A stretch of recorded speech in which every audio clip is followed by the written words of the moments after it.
बैनुल अक़वामी मालियाती fund का तीसरा और अहम जायजा मिशन पाकिस्तान में मौजूद है। इन मुज़ाकरात का नतीजा क्या निकलेगा, इसके आम आवाम पे क्या असरात होंगे, अगले माली साल के वफाकी बजट में सरकारी मुलाजमीन को टैक्सों की मद में क्या रिलीफ मिलने जा रहा है। नाज़रीन, आज हम बात करेंगे कि इस वक्त बैनुल अक़वामी मालियाती फंड का तीसरा और अहम जायजा मिशन पाकिस्तान में मौजूद है और पाकिस्तान और IMF के दरमियान बाज़ाब्ता तौर पर मुज़ाकरात हो रहे हैं। लेटेस्ट इतलात ये हैं कि IMF और पाकिस्तान के दरमियान टेक्निकल सतह के मुज़ाकरात ख़त्म हो चुके हैं, अब पॉलिसी सतह के मुज़ाकरात शुरू हो चुके हैं। इन मुज़ाकरात का नतीजा क्या निकलेगा, इसके आम आवाम पे क्या असरात होंगे ये बताएंगे और मुल्की मईशत पे क्या असरात होंगे। और इसी से जुड़ी खबरें कि सरकारी मुलाजमीन के लिए हुकूमत ने एक फिर जो है वो नोटिफिकेशन जारी किया है, उस नोटिफिकेशन के पेंशनर्स पे क्या असरात होंगे वो हम बताएंगे। और अगले माली साल के वफाकी बजट में सरकारी मुलाजमीन को जो है वो टैक्सों की मद में क्या रिलीफ मिलने जा रहा है, तनख्वाहों में इजाफे के क्या इम्कानात हैं ये हम बताएंगे। फिर IMF से हमने जो आम आवाम को रिलीफ देने के लिए बिजली सस्ती करने की बात की, उस पे IMF का क्या रद्द अमल था कि क्या बिजली हुकूमत जो है सस्ती कर पाएगी नहीं कर पाएगी, उस पर हम बताएंगे। पर इसी के साथ साथ मिनी बजट के भी तज़किरे होते रहे। चूँकि 600 अरब रुपए से ज़्यादा का रेवेन्यू शार्टफॉल है, उस शार्टफॉल को पूरा करने के लिए जो नया जो रेवेन्यू प्लान जो दिया गया है उसके क्या असरात होंगे। एक तरफ आवाम को रिलीफ देने की बात हो रही है तो दूसरी तरफ रेवेन्यू शार्टफॉल की वजह से मिनी बजट की बात हो रही है। तो क्या मिनी बजट हुकूमत ला पाएगी या कि नहीं लाएगी और कोई अल्टरनेट जो है वो तरीक़ाकार इख्तियार करेगी, इस पे हम बात करेंगे। और दूसरा, IMF ने जो है वो एडिशनल रेवेन्यू कलेक्शन के लिए टैक्स चोरों के खिलाफ कार्रवाई करके और लिटिगेशन में फंसा हुआ जो रेवेन्यू है वो रिकवर करने का भी कहा है, उस पर भी हम बात करेंगे कि और उस पर FBR ने एक्शन भी शुरू कर दिया है। फिर इसी तरह लिटिगेशन में जो केसेस हैं वो फिर ऑडिट पैराज जो हैं वो निपटाने का कहा है, उस पर भी हम बात करेंगे। सबसे पहले हम बात करेंगे कि अभी हम आज जब आपसे बातचीत कर रहे हैं तो इस वक्त पाकिस्तान और IMF के दरमियान टेक्निकल सतह के मुज़ाकरात जो है वो ख़त्म हो चुके हैं और पॉलिसी सतह के मुज़ाकरात शुरू हैं। इन पॉलिसी सतह के मुज़ाकरात में ही सारी चीज़ें तय होनी है कि जो बेंचमार्क तय किए थे वो कितने हमने पूरे किए हैं, कितने शॉर्ट हैं और जो शॉर्ट हैं उस पर IMF का रिएक्शन क्या आएगा और फिर उनको पूरा करने के लिए क्या नए मुतालबात सामने आते हैं। कुछ तो मुतालबात सामने आए भी हैं और मज़ीद नए क्या मुतालबात होंगे। तो उसमें अभी जो मुतालबा आया है वो तो ये है कि IMF की तरफ से ये कहा जा रहा है कि आप अपने जो है वो रेवेन्यू को बढ़ाएं। हम रेवेन्यू का जो शार्टफॉल है उसको उन्होंने मुस्तरद कर दिया कि हम ये किसी तरह भी इसको जो है वो एक्सेप्ट नहीं करेंगे और आप अगली जो सहमाही है उसमें एडिशनल रेवेन्यू कलेक्ट करें। और उसमें अगरचे हुकूमत की तरफ से अभी जो है वो किसी किस्म का मिनी बजट लाने से उन्होंने माजरत किया और IMF को इस बात की यकीन दहानी कराई है कि मिनी बजट लाए बगैर हम अगली छमाही में जो ये रेवेन्यू का शार्टफॉल है उसको हम पूरा कर लेंगे और किसी हद तक हम कोशिश करेंगे कि अगली जो सहमाही है उसमें रिकवर कर लें। उसमें जो प्लान दिया गया है कि वो 250 अरब रुपये उन्होंने कहा कि रियल स्टेट सेक्टर से, बेवरेजेस सेक्टर से और इसी तरह दूसरे शोबों से हम कलेक्ट करेंगे। और इसके साथ साथ ये भी बताया गया है कि जो पॉइंट ऑफ सेल का जो सिस्टम इंट्रोड्यूस करवाया था और रिटेलर्स के लिए जो सिस्टम इंट्रोड्यूस करवाया था उसको एक्टिव करके उसको मजीद फाल बना के भी एडिशनल रेवेन्यू कलेक्ट किया जाएगा और नए लोगों को टैक्स नेट में शामिल किया जाएगा।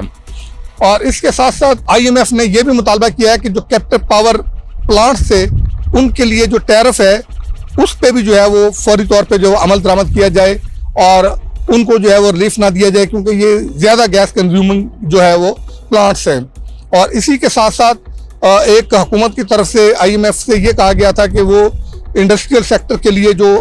पावर टैरिफ में कमी या रियायत की जो सहूलत मौसम सरमा के लिए इंट्रोड्यूस करवाई थी उसको पूरे साल के लिए कंटिन्यू करना चाह रहे थे, वो तजवीज़ भी IMF ने जो है वो मुस्तरद कर दिया और उन्होंने कहा कि पाकिस्तान इस चीज़ का मुतहम्मल नहीं हो सकता, पहले से काफ़ी रेवेन्यू का शार्टफॉल है। और दूसरी तरफ सरकारी मुलाजमीन की हम बात करते हैं तो हुकूमत ने एक मज़ीद जो है वो नोटिफिकेशन जारी किया है और उसमें ये वाज़ेह किया है कि जो पेंशनर हैं उनकी जो पेंशन पे जो कटौती वगैरह की गई थी और जो काफ़ी जो इकदाम उठाए गए थे वो ये कहा गया कि इसका इतलाक जो पुराने पेंशनर्स हैं उन पे नहीं होगा, जो नए पेंशनर्स होंगे, जो नए रिटायर्ड होंगे उन पे इसका इतलाक होगा। इसी तरह जो रज़ाकाराना तौर पे रिटायरमेंट लेंगे उन पे भी जो है वो इसका इतलाक नहीं होगा। किसी हद तक जो है वो पेंशनर्स को हुकूमत ने रिलीफ दी है क्योंकि पेंशनर्स जो है वो एहतजाज के लिए सड़कों पे आ गए थे। फिर जो मुज़ाकरात हुए, उन मुज़ाकरात के तनाज़ुर में फिर ये फैसला किया गया है। अब हम बात करते हैं कि सरकारी मुलाजमीन की तनख्वाहों में इजाफे और अगले बजट में उनको जो टैक्स में रिलीफ देना है। ये IMF के साथ जो बातचीत हुई है उसमें ये मामला भी ज़ेर बहस आया है कि सरकारी मुलाजमीन पे टैक्सों का बोझ बहुत ज़्यादा है, तो लिहाजा हुकूमत कोशिश करेगी कि अगले माली साल के वफाकी बजट में सरकारी मुलाजमीन के लिए टैक्स स्लैब्स में कोई रद्दोबदल करके उनको रिलीफ दिया जाए। ख़ासकर वो मुलाजमीन जिनकी तनख्वाहें कम हैं उनको ये रिलीफ मिल सके। इस पे अभी गो के IMF ने मुकम्मल तौर पे सपोर्ट नहीं किया इस तजवीज़ को। अलबत्ता IMF का ये कहना है कि अगर हुकूमत इसका कोई अल्टरनेट देती है, जो इससे रेवेन्यू में जो कमी का इम्कान है उसका कोई अल्टरनेट दे देती है कि वो रेवेन्यू कहाँ से पूरा किया जाएगा, तो फिर उस सूरत में IMF इस पे जो है वो रजामंदी जाहिर कर सकता है। इसके साथ साथ जो नेट मीटरिंग का मामला है, नेट मीटरिंग के मामले पे भी काफ़ी जो है वो बातचीत हुई है और उसमें भी जो रेवेन्यू जनरेशन का प्लान दिया है और गर्दिशी कर्जे में कमी का जो प्लान दिया है उसमें ये कहा गया है कि नेट मीटरिंग में तो जो सार्फिन से जो बिजली खरीदी जाती थी वो कुछ 27 रुपये फी यूनिट के करीब तक जो है वो खरीदी जाती थी। इसमें जो है वो 17 रुपये यूनिट तक कमी का जो है वो असूली फैसला किया है कि अब इसको कम करके 10 रुपये फी यूनिट तक किया जाएगा। इससे भी हुकूमत को जो है वो एडिशनल रेवेन्यू हासिल हो सकेगा। और इसके साथ साथ IMF के साथ जो मुज़ाकरात हो रहे थे उसमें FBR की तरफ से ये भी तजवीज़ दी गई और रिक्वेस्ट की गई कि चूँकि रेवेन्यू का शार्टफॉल है, फिर उन्होंने अपने मारूजी हालात बताए, तो उन हालात की वजह से जो कंपल्शन और जो रेवेन्यू पे जो कंप्रेशन आई है और रेवेन्यू कम हुआ है, तो उसकी वजह से उन्होंने कहा कि 530 अरब रुपए से ज़्यादा का जो है वो इसमें कट किया जाए और जो रवां माली साल के लिए टैक्स का हदफ रखा है उसमें जो है वो 530 अरब रुपए की कमी की जाए। अभी तक IMF ने इस तजवीज़ को भी तस्लीम नहीं किया है और उनका ये कहना है कि आप एडिशनल रेवेन्यू कलेक्ट करके आप इस शार्टफॉल को जो है वो पूरा करें। और इसी तरह अगले माली साल की बजट साजी उस पर भी बातचीत हुई है और अब चूँकि पॉलिसी सतह के मुज़ाकरात शुरू हो गए हैं, इस पॉलिसी सतह के मुज़ाकरात में अगले माली साल की बजट साजी पे भी अहम जो मामलात हैं वो ज़ेर गौर रहेंगे। अलबत्ता हुकूमत ने IMF को इस बात की यकीन दहानी कराई है कि जो कमिटमेंट्स की हैं उन कमिटमेंट्स पे पूरा उतरेंगे और अगर किसी जगह पे डेफिशिएंसी होगी तो उस डेफिशिएंसी को भी पूरा किया जाएगा। एग्रीकल्चर इनकम टैक्स का हवाला दिया गया कि एग्रीकल्चर इनकम टैक्स मुल्क की तारीख में पहली मरतबा हुकूमत ने इतना सीरियस इकदाम उठाए और उसका जो है वो नफाज किया, उसकी कानून साजी किया। और इसी तरह FBR का जो ट्रांसफॉर्मेशन प्लान है उस पर ब्रीफिंग दी और उस पर बताया गया कि पॉलिसी को और ऑपरेशन को अलहदा कर दिया गया। इसी तरह कस्टम विंग को अलहदा किया जा रहा है और उस पर जो है वो ये बताया गया कि इसके तहत जो है बाज़ाब्ता तौर पे इकदाम भी शुरू कर दिए गए हैं। उस पर IMF का ये कहना था कि आप जो ट्रांसफॉर्मेशन प्लान है इस पे इम्प्लीमेंटेशन जो है वो तेज़ करें ताकि इसके जो है दूररस असरात जो है वो सामने आ सकें।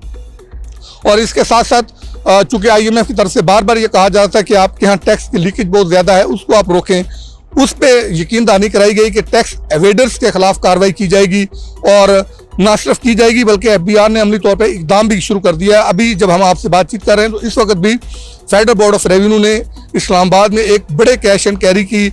2 ब्रांचेस जो है वो सील की हैं। वो टैक्स चोरी में मुलव्वस थी। उनने पॉइंट ऑफ सेल सिस्टम तो लगाए हुए थे लेकिन रसीदें जो जारी कर रहे थे वो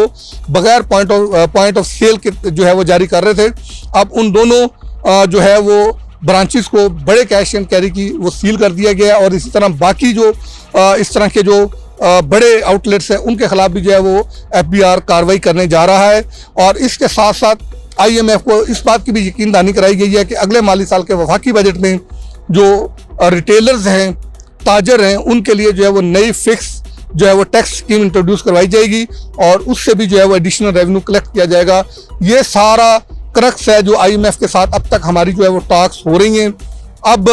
हुकूमत के पास कुशन अगरचे बहुत कम है और हुकूमत एम्बिशियस बहुत ज़्यादा है और महंगाई में भी कमी का दावा कर रही है और उसका ट्रिकल डाउन इफेक्ट भी दिखाना चाह रही है। तो अब आने वाले दिनों में ये पता चलेगा कि क्या IMF के साथ जो है वो जो मुज़ाकरात होते हैं उसके पॉजिटिव असरात सामने आते हैं, जाके आवाम को मज़ीद कुर्बानी देना पड़ेगी क्योंकि हुकूमत किसी तौर पे भी इस चीज़ की मुतहम्मल नहीं हो सकती कि IMF के प्रोग्राम को डीरेल हो। हुकूमत ने IMF के प्रोग्राम में तो बहरहाल हर सूरत में रहना है और अगली किस्त लेने की भी कोशिश करनी है और हुकूमत को उम्मीद है कि ये मुज़ाकरात कामयाब होंगे और उसके बाद IMF का जायज़ा मिशन ये रिपोर्ट अपने एग्जीक्यूटिव बोर्ड के इजलास में पेश करेगा। एग्जीक्यूटिव बोर्ड अगर इस इक़्तिसादी जायज़े की मंजूरी दे देता है तो फिर पाकिस्तान को 1 अरब और 10 करोड़ डॉलर की अगली किस्त मिल जाएगी और साथ ही जो हमने नई क्लाइमेट की फाइनेंसिंग के लिए जो है वो रिक्वेस्ट की है और उस पर जो मुज़ाकरात हुए हैं उसका भी फैसला होगा। अगर वो भी हो जाता है तो $1.5 अरब हमें वो भी मिल जाएगा। तो ओवरऑल अगर ये सारी चीज़ें पॉजिटिवली हो जाती हैं तो इसका मुल्क की मईशत पे और आम आवाम की ज़िंदगी पे भी अच्छा असर जो है वो पड़ेगा और हुकूमत इस पोजीशन में होगी कि मुल्क में इक़्तिसादी सरगर्मियाँ जनरेट हों, रोज़गार के मौके पैदा हों और फिर ये एक सर्कल चले और उससे फिर GDP भी ग्रो करे और रेवेन्यू भी जनरेट हो और ये जो 60 साल का मसला है ये भी हल हो सके और आम आवाम की ज़िंदगी में भी कुछ आसानियाँ आ सकें।